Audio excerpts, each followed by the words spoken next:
का आहे? नक्कीच शिवसेना आणि काँग्रेसची भूमिका जाणून घेतल्यानंतर मी भाजपकडे जातोय. भाजपचे प्रवक्ते मिलिंद कानडे आपल्यासोबत आहेत. मिलिंदजी, राज्य सरकार जीएसटीच्या अंतर्गत यायला विरोध करतंय. त्यांचं असं म्हणणार आहे की राज्य सरकारच्या तिजोरीवर याचा फार मोठा फटका बसेल. कोणतंही उत्तर देण्यापूर्वी फक्त एक आठवण, हाच मुद्दा मुनगंटीवारानेही उपस्थित केला होता. हाच मुद्दा आता अजित पवारही उपस्थित करतायत. नेमक्या मर्यादा का आहेत आणि नेमका विरोध का आहेत? कानडेजी. मी स्पष्टपणे सांगू इच्छितो, ही जी पेट्रोल आणि डिझेलची दरवाढ आहे याचं बीज रोवलं गेलं होतं मनमोहन सिंग साहेबांच्या काळामध्ये 2010 साली.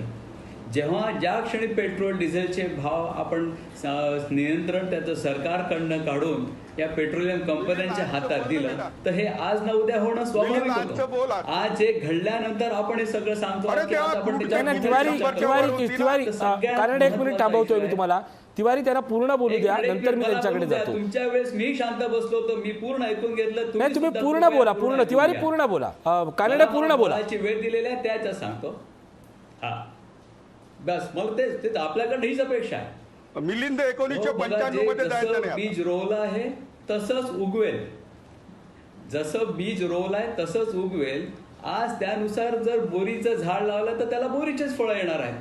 तर आता आपण ज्या क्षणी ह्या दरवाढ इकडे आपण नेऊन दिलेल्या आहेत पेट्रोलियम कंपन्यांच्या हाती, तर आपला जो एकमेव मार्ग उरतो तो म्हणजे टॅक्सच्या स्वरूपात कमी करणे. आता हे पेट्रोलियमजन्य पदार्थ जर आपल्याला जीएसटीच्या कक्षेत आणायचे असतील तर जीएसटी काउन्सिलमध्ये सर्वसमावेशक धोरण, सर्व सहमतीनेच निर्णय होतात. त्यामुळे आपल्याला केंद्र सरकार आणि सर्व राज्य सरकार मिळून हा निर्णय घ्यावा लागेल. हा निर्णय घेत असताना काही राज्य सरकार जर विरोधी मत नोंदवत असतील तर त्याबाबत निश्चित विचार विनिमय झाला पाहिजे. केंद्र सरकार आणि राज्य सरकार या दोघांनाही मागे यावं लागेल. एक पाऊल मागे यावं लागेल. केंद्र सरकारलाही काही गोष्टी सोडाव्या लागतील, राज्य सरकारलाही काही करावं लागेल. तेव्हा कॉन्सेन्सस होईल, एकमत होईल आणि मला निश्चित खात्री आहे की आपल्या देशात एक राष्ट्र एक दर असं पेट्रोलियमजन्य पदार्थाच्या बाबतीत जरूर होईल. आपण विचार विनिमयाची प्रक्रिया चालू ठेवली पाहिजे. जीएसटी काउन्सिलमध्ये यावर पुनश्च चर्चा व्हायला पाहिजे आणि महाराष्ट्र आणि केरळ या दोन्ही राज्य शासनांना आपण व्यवस्थितरित्या सगळं विचारपूर्वक सगळ्या चर्चा व्यवस्थितरित्या चर्चा होऊन याच्यावर मार्ग निघाला पाहिजे असं जरूर वाटतं. नक्कीच, ठीक आहे. मी येणार थोड्या वेळाने तुमच्याकडे येतो परत. या सर्वसामान्य माणसाच्या वस्तूला येतो. आता मी विश्वास उडगी सरांकडे जातो. उडगी सर, आपण सगळ्यांच्या राजकीय भूमिका जाणून घेतल्या. आता केवळ एक अर्थविश्लेषक म्हणून हा विरोध का, आणि होय जीएसटीनं ठरवल्यावर आता ते तसंच होणार आहे का? जीएसटी समिती केंद्रानं ठरवल्यावर मुद्दा असा आहे की महाराष्ट्र सरकार आणि केरळ सरकारने जीएसटीचा जो वाटा गेले काही वर्ष, म्हणजे जीएसटी लागू झाला 2017 मध्ये, तेव्हापासून राज्यांचा वाटा केंद्र सरकार देत नाहीये आणि ती अक्युमुलेटेड रक्कम महाराष्ट्र सरकारची जी आहे ती फार मोठी आहे, केरळ सरकारची पण मोठी आहे. म्हणजे केंद्रामध्ये भाजपचं सरकार आहे आणि भाजप विरोधी सरकारांना त्यांना जीएसटीला वाटा न देणं हे केंद्र आणि राज्य सरकारांचा जो काही घटनात्मक जो काही हे आहे, संघर्ष आहे, हे दाखवतो. राज्यांना पैसा पण जर तुम्ही देणार नसाल आणि आता जीएसटी मध्ये सगळे अधिकार हे केंद्राकडे जातात आणि मग केंद्र जर महाराष्ट्र सरकारचा किंवा केरळ सरकारचा पेट्रोल आणि डिझेलवरचा जो काही अधिभार आहे, टॅक्स लावण्याचा जो काही अधिकार आहे, तो अर्थातच केंद्राकडे पैसा जाईल आणि त्यातला पैसा जर महाराष्ट्र आणि केरळला मिळणार नसेल तर ती राज्य सरकार केंद्र सरकारच्या विरोधात उभी राहणार. आणि म्हणून अजितदादा पवारांनी जी भूमिका घेतली आहे ती निश्चितपणे महाराष्ट्राच्या हिताची आहे. ती महाविकास आघाडीची भूमिका आहे, ती जनतेच्या हिताची आहे असं म्हणायला निश्चितपणे वाव आहे. दुसरा मुद्दा असा, जर पेट्रोल आणि डिझेल हे जीएसटी मध्ये आणून पेट्रोल आणि डिझेलचे दर कमी होणार आहेत असा कोणाचा दावा असेल तर मला स्पष्टपणे हे सांगायचं आहे की हा एक इनडायरेक्ट टॅक्स सातत्याने या देशातला सर्वसामान्य माणूस भरतो, जो स्वतः पेट्रोल पण वापरत नाही आणि डिझेल पण वापरत नाही. अशा माणसाच्या खिशातून नक्कीच पैसा जातो, कारण का पेट्रोल आणि डिझेल याचा एक क्युम्युलेटिव्ह इम्पॅक्ट सर्वच इसेन्शियल प्रॉडक्ट्सवरती पडतो आणि म्हणून तो स्पायरलिंग इफेक्ट आहे त्याचा, किंवा कोलॅटरल डॅमेज निर्माण करणारा असा तो इफेक्ट आहे. म्हणून प्राइस राईज जेव्हा पेट्रोल आणि डिझेलमध्ये होते तेव्हा ती अनेक म्हणजे शेकडो वस्तूंमध्ये होत असते, कारण पेट्रोल आणि डिझेल अनेक ठिकाणी वापरलं जातं. आणि म्हणून अंतिमतः या देशातला जो काही टॅक्स देणारा वर्ग आहे तो डायरेक्ट टॅक्स काय 4-5 कोटी लोक देत असतील, पण इनडायरेक्ट टॅक्स मात्र जवळजवळ संपूर्ण असंघटित जनता देत असते. प्रत्यक्षात ती पेट्रोल वापरो अगर न वापरो. आणि म्हणून पेट्रोल आणि डिझेलची भाववाढ ही सर्वांनाच देशाला महागाईकडे जाणारी, इन्फ्लेशन वाढवणारी निश्चितपणे आहे. आणि आपण बघतो आता इन्फ्लेशन हे 6% क्रॉस केलेलं आहे आणि ही रिझर्व्ह बँक ऑफ इंडियाची आणि देशाच्या सरकारची डोकेदुखी आहे अर्थव्यवस्था सांभाळताना. आणि या परिस्थितीमध्ये जर जीएसटी मध्ये पेट्रोल आणलं आणि डिझेल आणलं तर स्वस्तही होईल, अशा तऱ्हेने जे काही गेले काही वर्ष सांगण्यात येत होतं, माझं स्पष्ट म्हणणं आहे पेट्रोल आणि डिझेल जीएसटी मध्ये आल्यानंतर त्याचे दर वाढणार आहेत, कारण का ते दर नियंत्रित करण्याचा कसं निर्णय हा फक्त केंद्र सरकारच्या हातात आहे. परदेशातून आणलेलं कच्चं तेल हे तिप्पट भावाने जर या देशामध्ये विकलं जात असेल गेली 7 वर्ष, ज्याचा कॅग रिपोर्ट पण या देशाचं सरकार विरोधी पक्षांना लोकसभेत देत नाहीये, अशा वेळेस लाखो कोटी रुपयाचा रेव्हेन्यू जो गेले काही वर्ष पेट्रोल डिझेल म्हणून जमा होतो त्याचा हिशोब देत नाहीत.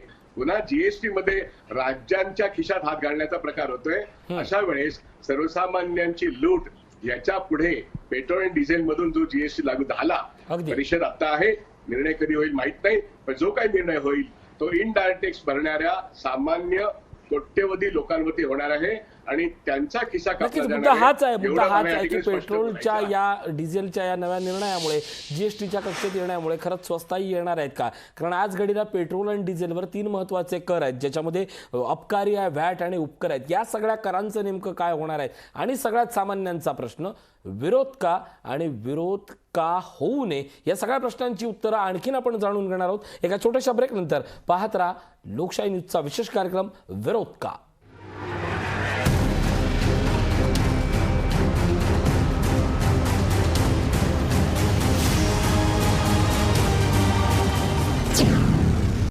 ब्रेकनंतर स्वागत. आपण बोलतोय जीएसटीला विरोध का या विषयावर. मी थेट जातोय मिलिंद कानडे, भाजपचे प्रवक्ते आहेत त्यांच्याकडे.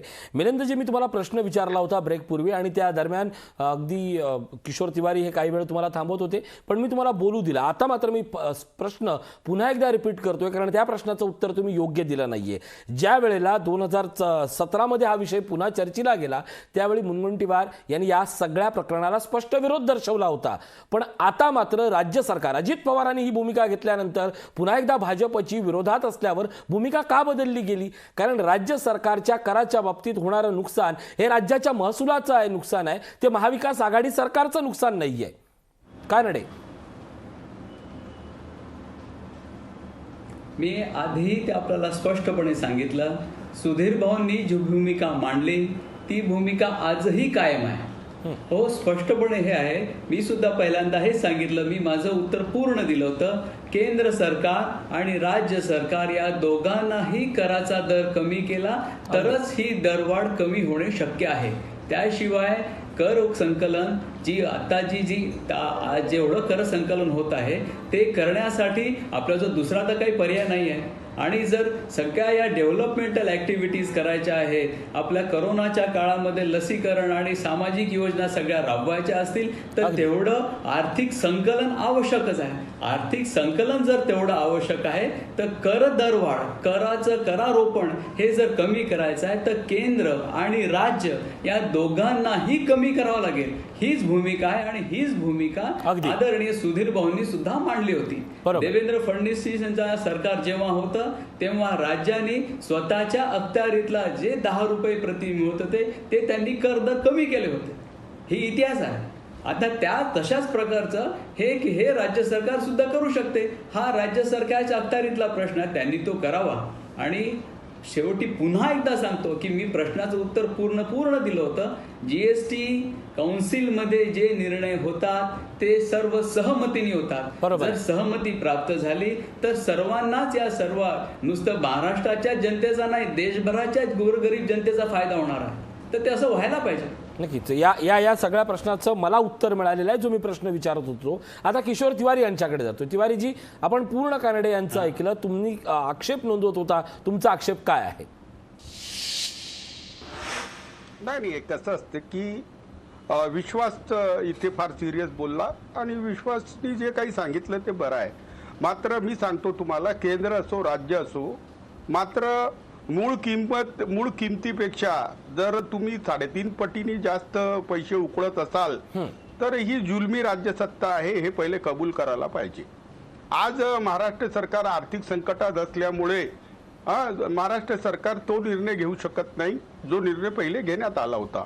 मात्र जीएसटी मध्ये वॅट वर्ज झाला तर एक्साईज आणि उपकर सुद्धा लागू आहे.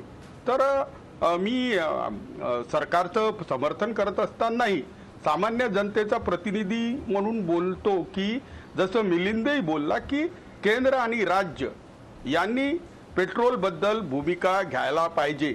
कसं आहे की आज आमच्या राज्याचा विरोध आहे म्हणता, मात्र असे अनेक राज्य आहे की महाराष्ट्रापेक्षाही किमती तिथं वाढलेल्या आहे.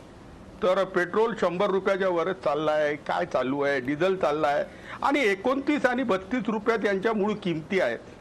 भारतातली जी अंबानीची रिफायनरी आहे ती साऊथ ईस्ट एशियामध्ये अनेक देशांना 30 आणि 32 रुपयात देत आहे. अशा परिस्थितीमध्ये भारतामध्ये जर 100 रुपये रेट असेल आणि तो रेट अजून वाढतच असेल आणि लोककल्याणकारी राज्यावर दररोज भाषणं देणं सुरू असेल तर लाज वाटायला पाहिजे. आणि ही जुलमी सत्ता जी आहे तर तांत्रिक काही असेल, जे का ऋषी तांत्रिकपणे काही असेल की सरकार चालवायला पैसा नाही, हे नाही ते नाही, म्हणजे तुम्ही लोकांना लुटत आहात. ब्रिटिश जसे लगान घ्यायचे ना त्याच्यापेक्षा वाह्यातपणे ही कर्ज वसुली आहे, यावर कमी करणे ही काळाची गरज आहे. बघा वॅट मध्ये असलेल्या पेट्रोल डिझेलच्या मुळे जीएसटी मध्ये वाढ होते, त्याच्यातही आमच्या सामान्यांना त्रास होतो. आणि आजच्या परिस्थितीमध्ये तर एवढी असहाय्य परिस्थिती झाली आहे, करोना 1, 2 आणि करोना 3 ची लाटीची भीती या पोटी महाराष्ट्र हा डबघाईला आलेला आहे.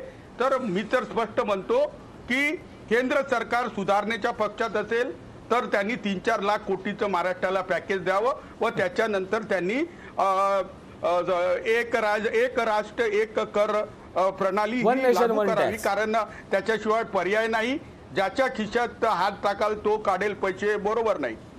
नक्कीच. आता मी जातो डॉक्टर राजू वाघमारे यांच्याकडे. वाघमारे, या सगळ्याच्या निमित्तानं अगदी मिलिंद कानडेंनी सांगितलेला मुद्दा आपण समजून घेतला, उडगींचा समजून घेतला आणि तिवारींचा समजून घेतला. अजितदादांनी ज्यावेळी हा आक्षेप उपस्थित केला तेव्हा त्यांचा काही मुद्दे हे आता राजकीय दृष्ट्या आणि अर्थशास्त्रीय दृष्ट्याही समजून घेण्याची गरज आहे. वाघमारे, अजितदादांच्या म्हणण्यानुसार की आज राज्याला जास्त गरज आहे निधी संकलनाची आणि त्याच्यासाठी जीएसटी मध्ये जाणं योग्य नाही. यातला दुसरा भाग असा आहे, अगोदर असणारे 35,000 कोटी थकीत असताना आता जर अशा प्रकारची रक्कम केंद्राकडे जात असेल तर ती केंद्राकडे किती वेळा मागायची आणि ती मागितल्यानंतर राज्यांना कधी मिळणार, हा जो प्रश्न आहे तो केंद्र सरकारच्या भूमिकेवर प्रश्नचिन्ह उपस्थित करणार आहेत. केंद्र सरकारची विश्वासार्हता, निधी संकलनाची, निधी वाटपाबाबतची ही अत्यंत धोकादायक आणि अविश्वासाची बनली आहे का? सगळ्यात तुम्ही अगदी बरोबर प्रश्न विचारलात. अगदी स्पष्टपणे सांगायचं झालं तर मोदी आणि भाजप या केंद्र सरकार आणि मोदींवरचा विश्वास हा भारतीय जनतेचा आता उडालेला आहे. याचं स्पष्ट कारण आहे, कारण जय मोदी ज्यावेळी महागाई की मार अबकी बार मोदी सरकार म्हणून राज्यावर आले त्यावेळी गॅसचा दर होता 450 रुपये. आज तो दुप्पटीपेक्षा जास्त 868 रुपये झालेला आहे. म्हणजे तो 100 पटीने वाढलेला आहे, दुप्पट झालेला आहे. तुम्ही पेट्रोल आणि डिझेलच्या किमती ज्या पद्धतीने केंद्र सरकारने वाढवून आज केंद्र सरकारकडे कमीत कमी 4 ते 5 लाख कोटी रुपये जमा केलेले केंद्र सरकारने. त्यावेळी मार्केटमध्ये $42 होता तरी केंद्र सरकार 69 रुपयामध्ये डिझेल आणि पेट्रोल देत होतं सबसिडी देऊन. पण ज्यावेळी मोदी सरकार आलं त्यावेळी केंद्र आंतरराष्ट्रीय बाजारामध्ये क्रूड ऑइलच्या बॅरलचा भाव हा जवळजवळ $12-15 पर्यंत आला. इतका कमी होऊन सुद्धा देशामध्ये आपण 80-90 रुपये लिटर मागे देत होतो. म्हणजे याला जबाबदार केंद्र सरकार आहे. यांची विश्वासार्हता संपलेली आहे. अगदी. ज्या पद्धतीने यांनी हे पैसे वाढवलेले आहेत आणि जे पैसे पेट्रोल डिझेलच्या नावावर जमा केले ते कुठे जमा केले, त्याचा वापर काय करतायत याच्याबद्दल ते बोलायला तयार नाहीत. आणि हे जे जमा केलेले पैसे तुमच्याकडे आहेत, मग केंद्र सरकारने जो कर केंद्र सरकार 35% राजू लावतं, सेंट्रल विस्टा बांधत आहे. तो जो 35% कर आहे हा. तो त्यांनी रद्द करावा आणि मग स्वतःचा कर रद्द करावा. ऑटोमॅटिकली पेट्रोल डिझेलचे भाव कमी होतील. पण त्याच्याऐवजी राज्याला तुम्ही ज्यावेळी कात्री लावता त्यावेळी आज आमचे 35,000 कोटी तुम्ही दिले नाहीत. म्हणजे मला जर जेवण आत्ता पाहिजे आणि मला जेवण जर मिळणार असेल 3 महिन्यांनी किंवा 6 महिन्यांनी, मग तोपर्यंत जर मी उपाशी मेलो तर त्याला जबाबदार कोण? ही आमची सरळ सरळ भूमिका आहे. आणि आता जे पैसे देत नाहीत कारण कमीत कमी पेट्रोल डिझेलच्या करातून आलेले पैसे राज्य सरकार इमिजिएटली कामासाठी वापरू शकतं. आता तेही पैसे आमच्याकडून जर घेतले आणि ते केंद्राकडे त्यांनी जमा केले, पण राज्याने इथे करायचं काय? पगार कुठून द्यायचे? नक्कीच एकूणच केंद्राचे असणारे 32 रुपये 90 पैशाची एक्साईज ड्युटी किंवा राज्याची असणारी 14% गोष्ट, या एकमेकांच्या पैशाची गोष्ट प्रत्येकानं अगदी तशीच ठेवली आहे. पण मग सामान्यांच्या पैशाचं काय? त्याने ती भाववाढ का स्वीकारावी? तुमच्या निवडणुकांच्या तारखाबाबत आम्ही आमचं जगणं महाग करून का घ्यावं, हा प्रश्न आहे. या प्रश्नाचं उत्तर एका छोट्याशा ब्रेक नंतर पाहत राहा विरोध का.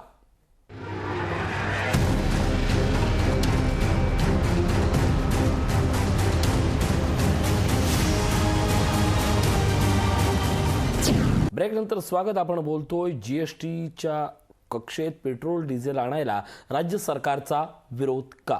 मी विश्वास उडगी सरांकडे जातोय. विश्वास उडगी सर, आपण ब्रेकवर जाण्यापूर्वी या सगळ्यांची, किशोर तिवारी असतील किंवा डॉक्टर राजू वाघमारे असतील, मिलिंद कानडे असतील, यांची राजकीय भूमिका समजावून घेतली. माझा प्रश्न अगदी साधा आहे. साधारणपणे ज्यावेळी जीएसटी आली त्यावेळी सर्वसामान्य माणसांच्या मनामध्ये एक दिलासा निर्माण करण्यात आली होती की आत्ता स्वस्ताई येणार, सगळ्या देशात एक कर येणार. अगदी त्यापूर्वी काही काळ असताना वॅट आलं त्यावेळी तसंच होतं. साधारणपणे कर येताना तो कर लादण्याच्या नावाखाली सर्वसामान्य माणसाला एक दिलासा देण्यात येतो. इथंही जरी जीएसटी आली तरी खरंच या पेट्रोल डिझेलचे दर कमी होणार आहेत का? आणि ज्या माणसांसाठी सरकार चालवायचं असतं त्यापेक्षा सरकार चालवायचं आहे म्हणून माणसांकडनं आलेला कर हा राज्यांना किंवा केंद्रांना का जास्त प्रिय वाटतो? तुम्ही फार अप्रोप्रिएटली प्रश्न विचारलेला आहे की शेवटी कर कोणासाठी आहे? सामान्य माणसाला मारून जर उत्पन्न कमवायचं असेल राज्यांनी तर हे राज्य कसलं? हे कल्याणकारी राज्य म्हणता येईल का? हा एक पहिला मुद्दा. जीएसटी आल्यानंतर कर कमी होतील असे सांगण्यात येत होतं, पण जीएसटी आल्यानंतर सगळ्या करांची एकत्रित बेरीज होऊन त्याचा हायएस्ट दर 28% आहे. मला असं वाटतं 1 नेशन 1 टॅक्स आणल्यानंतर या देशामध्ये सर्वात जास्त कर मोठे कॉर्पोरेट कंपन्या किंवा कॉर्पोरेट कर हे तुम्ही बघा. तुम्ही गेल्या 3 वर्षाच्या बजेटमध्ये कॉर्पोरेट कर आता 22% पर्यंत आलाय. तो 35% होता. त्यांचे कर कमी होत आहेत आणि इनडायरेक्ट टॅक्स आणि डायरेक्ट टॅक्स मध्ये सर्वात जास्त कर या देशातला सर्वसामान्य कष्टकरी, शेतकरी, हे सर्वसामान्य माणसं आणि छोटा व्यापारी हे लोक प्रत्यक्ष कर आणि अप्रत्यक्ष कर भरतायत. असं स्वच्छ आकडे या देशाच्या सरकारनेच प्रसिद्ध केलेले आहेत. आजचा जर तुम्ही रिपोर्ट बघितला असेल तर विषमता एवढी वाढलेली आहे की 10% लोकांकडे या देशाची 90% संपत्ती आहे हे स्पष्टपणे दिसतं. आणि मुठभर लोकांच्या हातामध्ये संपूर्णपणे या विषमतेचा एक मक्तेदारी वाटा निर्माण झालेला आहे. मग सर्वात जास्त कर भरणारे लोक हे दरिद्री राहतात आणि सर्वात कमी कर भरणारे लोक सर्वात जास्त श्रीमंत आहेत. हे चित्र आजच्याच वर्तमानपत्रातून आलेले आहे. जीएसटी मधून जास्तीत जास्त लोक, सर्वसामान्य माणसं या देशाच्या तिजोरीत, केंद्राच्या तिजोरीत कर भरतात आणि राज्यांना तो अप्रोप्रिएट वाटा देत नाहीत. म्हणून घटनेप्रमाणे केंद्र सरकार आणि राज्य सरकारमधले संबंध बिघडलेले आहेत. ते राज्य सरकारवरती अन्याय करतायत हे सर्व राज्य सरकारांचं म्हणणं आहे. हे आपल्याला मान्य करून केलं पाहिजे. आणि म्हणून महाराष्ट्र आणि केरळने जी भूमिका घेतली आहे ती न्याय्य आहे. पण तरी सुद्धा आपल्याला एकूण सर्वसामान्यांच्या दृष्टीने जर बघायचं म्हटलं तर आहेत ते कर कमी व्हायला पाहिजेत. जीएसटीचे जे 7 स्लॅब आहेत या स्लॅबचा रेट कमी करायला पाहिजेत आणि जीएसटी मध्ये पेट्रोल डिझेल नंतर भाव कमी होतील असं समजणं माझ्या दृष्टीने वेळगडपणाचं आहे. किंबहुना भाव वाढतील. भाव कमी करण्याचा जो यंत्रणा जी आहे ते केंद्र सरकारकडे आहे. पेट्रोल ज्या पेट्रोल जे विकत घेतलं होतं अमेरिकेकडून ते डॉलरमध्ये, इराणकडून आपण रुपयामध्ये घेत होतो, ते आता बंद झालेलं आहे. त्यामुळे 100च्या वरती दर गेलेला आहे.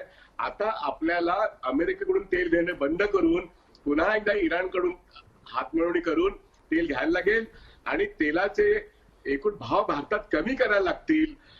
ही फार गरज आहे. कारण तेलाचे भाव वाढणं म्हणजे या देशातल्या सर्व शेतकऱ्यांना डिझेल आणि पेट्रोल लागतं, या देशातल्या उद्योगाला डिझेल आणि पेट्रोल लागतं, मध्यमवर्गाच्या वाहनांना डिझेल आणि पेट्रोल लागतं, रॉ मटेरियलला डिझेल आणि पेट्रोल लागतं. त्यामुळे सर्वच इसेन्शियल प्रॉडक्टमध्ये प्रचंड महागाई होते आणि रिझर्व्ह बँक ऑफ इंडिया डोक्याला हात लावून बसलेली आहे. 7% दर चाललेला आहे इन्फ्लेशनचा. प्रत्यक्षात आपल्याला सांगतात आम्ही 6%च्या आत आहोत, पण मी तुम्हाला एक बँकवाला म्हणून सांगतो 7%च्या वर हा दर चाललेला आहे. आणि मग बँक रेट हा त्याच्या खाली आहे आणि इन्फ्लेशनचा रेट हा तुमचा किती वरती गेलाय बघा.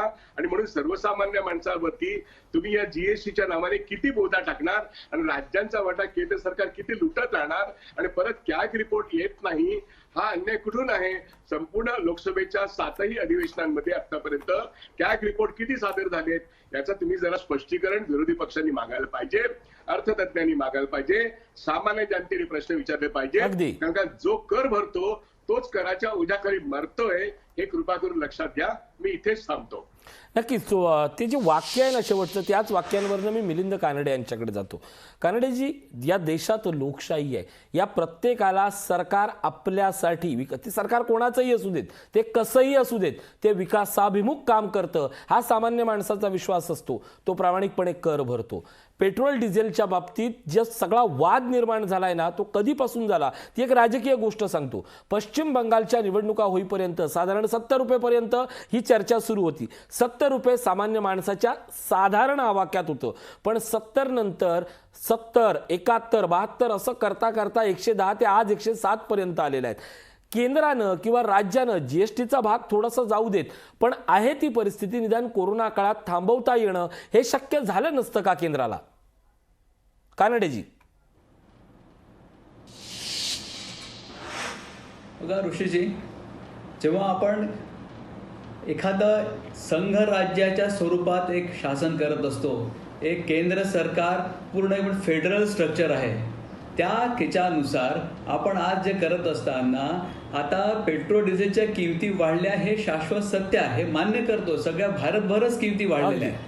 तर ह्या किमती कमी करण्याच्या दृष्टीने राज्य आणि केंद्राला दोन्ही एकत्रित काम करायचं आहे, हे तर मी पहिल्यांदा सांगितलं. आणि सगळे वक्ते ते प्रत्येक वेळी हे सांगतात आहे की केंद्र सरकारने करावं. हो, जरूर केंद्र सरकार करेल, पण जीएसटी कायद्याअंतर्गत जर पेट्रोलजन्य पदार्थ आले तर त्याच्यामध्ये CGST आणि SGST असे लागतात.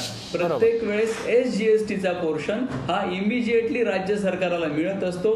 जो केंद्र सरकारच्या वाट्यामधनं जो पैसा येणार असतो त्याला जरूर वेळ लागतो आहे, हे मान्य करतो इथे. आता तुम्ही पश्चिम बंगालच्या निवडणुकीचं उदाहरण दिलं की त्यावेळेस ही भाववाढ होतेच आहे.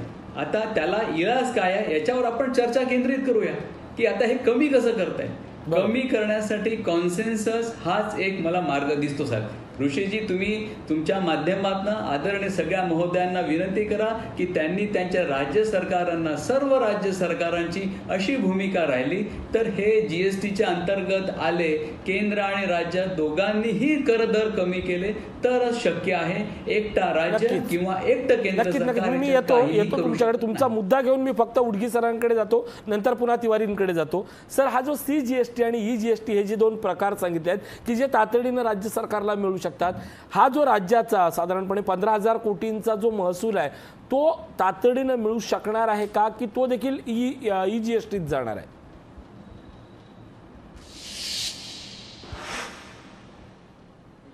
केंद्राने केलेले ते राज्याला द्यायला काय प्रॉब्लेम आहे? राज्याने सांगावं ना जरा. प्रवक्ते जे सांगतायत ना, ते केंद्रीय मंत्रिमंडळाने सांगावं, अर्थमंत्री सीतारामन सांगावं की राज्यांचा पैसा का नाही दिला. हा सामंजस्याचा मुद्दा नाहीये, हा केंद्र सरकारच्या हटवादीपणाचा मुद्दा आहे. अगदी. केंद्र सरकार अनेक मुद्द्यांवरती हटवादीपणा करते. जीएसटीचा पैसा ते स्वतःकडे ठेवते. आणि मी मगाशी सांगत होतो मुख्य मुद्दा, पेट्रोल आणि डिझेलचा भाव कोण ठरवतं? केंद्र सरकार ठरवतं. निम्म्या दराने ते भाव देऊ शकतात पेट्रोल डिझेल, ते न करता ते तर करणारच नाही. तिथे कॅग रिपोर्ट येत नाहीये. तिथे ती लूट वर्षाकाठी 18 लाख कोटी किमान त्याचा हिशोब देत नाहीये ते. आणि हे कसं सांगतात तुम्हाला सामंजस्याच्या गोष्टी? निर्मला सीतारामन आणि prime minister office, they are accountable and they are answerable. त्यांना प्रश्न विचारा. नक्कीच अर्थमंत्र्यांना प्रश्न विचारायचं का, हा देखील मोठा प्रश्न आहे. कारण कदाचित तेही सांगतील की मी गाडी वापरत नाही. प्रश्न अगदी महागाईपासून सुरू होऊन पेट्रोलवर येतो आणि पेट्रोलवर सुरू होऊन पुन्हा महागाईवर येतो. मग केंद्र सरकार दरवेळेला राज्य सरकारचा खिसा कापणार आणि मग पैसे आम्ही मिळवणार, हाच निकष लावत असेल तर मग विरोध होतच राहणार आहे का? या प्रश्नाचं उत्तर एका छोट्याशा ब्रेक नंतर पाहत राहा विरोध का.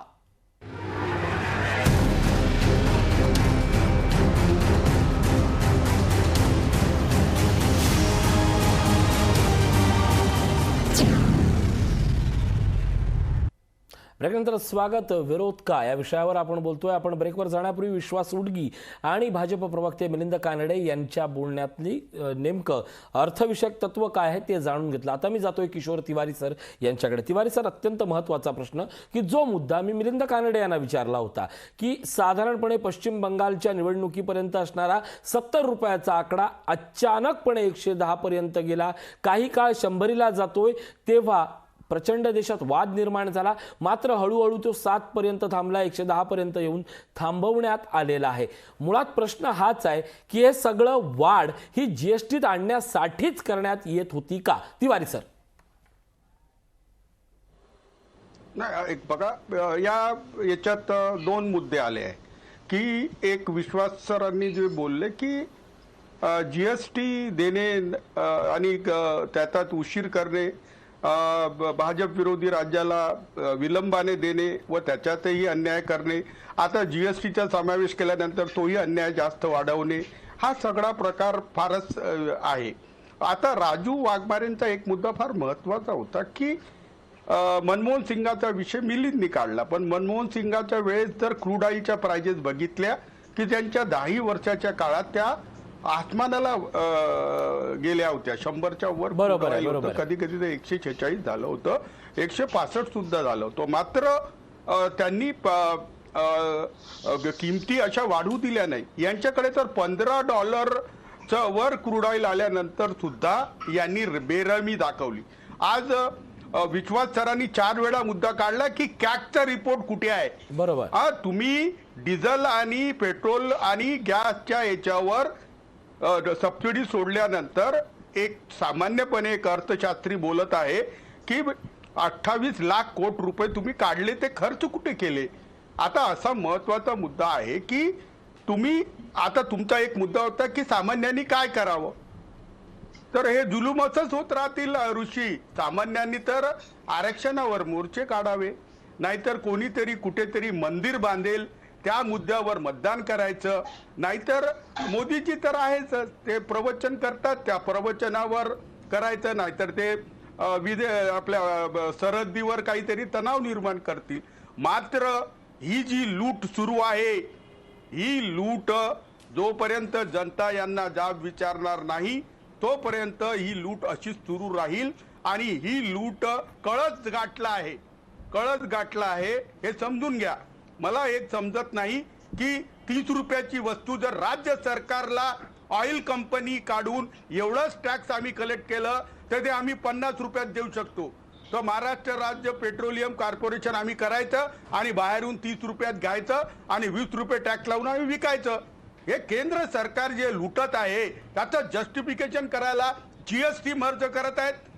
मोदीजी आर्थिक दृष्ट्या फेल झाले कारण निर्मला सीतारामन या सेल्समन आहे, यांना अर्थशास्त्राचं काही समजत नाही.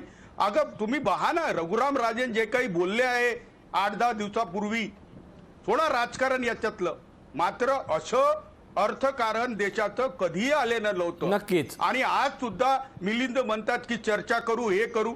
अरे निर्णय घेतले जातात. केरळ आणि महाराष्ट्राचा विरोध जो आहे त्याचा आदर केला जाणार नाही. मोदीजीला जे वाटते तेच ते करतात आणि तेच ते करतील. त्यांना नक्कीच जर आजही नक्कीच वाटलं नक्कीच तर तिवारी साहेब, आता 50 लाख याच्यानंतर मी उद्याला मिलिंद येऊन कानडे जाईल. यांच्याकडे आणि जातो. कानडे सर, सगळ्यात महत्त्वाचा मुद्दा हाच आहे, फसलेल्या अर्थव्यवस्थेची गणितासाठी आता कुठल्याही परिस्थितीत जास्तीत जास्त कर संकलनासाठी जीएसटीचा वापर करून केंद्र सरकारला स्वतःची अर्थव्यवस्था पूर्ण करायची आहे आणि राज्याला कंगाल करायचं आहे, हाच डाव आहे. काय उत्तर आहे या सगळ्या प्रश्नावर? हे निखालस सचूक आहे असं नसतंच हो.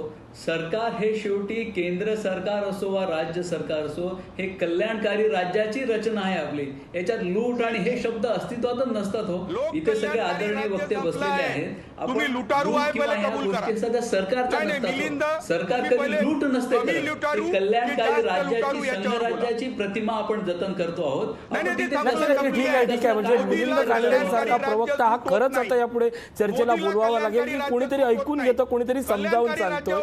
मी उडगी सरांकडे जातोय. उडगी सर, ह्याच्यात केंद्र सरकारचा हेतू अत्यंत निखालस आहे असं वाटतं का? कानडे यांचं विधान पटतंय का? तुम्ही राम मुळात मंदिरावर मुळात एक निवडणूक लक्षात घ्या, लढा. कानडे एक गोष्ट सांगत होते की हे देश कल्याणकारी गोष्टी करणार आहेत आणि करतायत. मुळात हाच आक्षेप आहे की गेले 7 वर्ष संविधानामधलं हे जे वेलफेअर स्टेट आणि कल्याणकारी राज्य ही संकल्पना आहे, ही संकल्पनाच मोदी सरकार मोडून टाकते आहे. आणि म्हणून कल्याणकारी म्हणून शेतकऱ्यांच्या योजना, कामगारांच्या योजना, म्हणूनच 3 कायदे बदलण्यात आले, 4 कोड आणण्यात आले. हे सगळे कामगार विरोधी किंवा शेतकरी विरोधी. याचबरोबर हे जे कल्याणकारीची आता त्यांनी टेप जी लावली ना, एक्झॅक्टली उलट हे केंद्र सरकार करते. उदाहरणार्थ आता आणलेलं त्यांनी 6 लाख कोटी जमा करण्यासाठी मॉनिटायझेशन पाईपलाईन, म्हणजे बँकांची बुडीत कर्ज विकणे आणि ती विकत घेऊन आता ते बॅड बँक आजच आलेली आहे. या सगळ्या गोष्टी कल्याणकारी राज्याच्या विपरीत अशा घटना घडत आहेत. आणि म्हणून मगाशी त्यांचं जे विधान आहे ना, ते अगदी तोंडी लावणारी गोष्टी आहेत. कल्याणकारी वेलफेअर स्टेट एक्झॅक्टली अपोजिट चाललंय आणि देश विकायला काढण्याच्या गोष्टी मोदी सरकार करत असताना कल्याण कोणाचं? कल्याण कदाचित हम दो हमारे दो एवढ्यांपुरतं कल्याण आहे.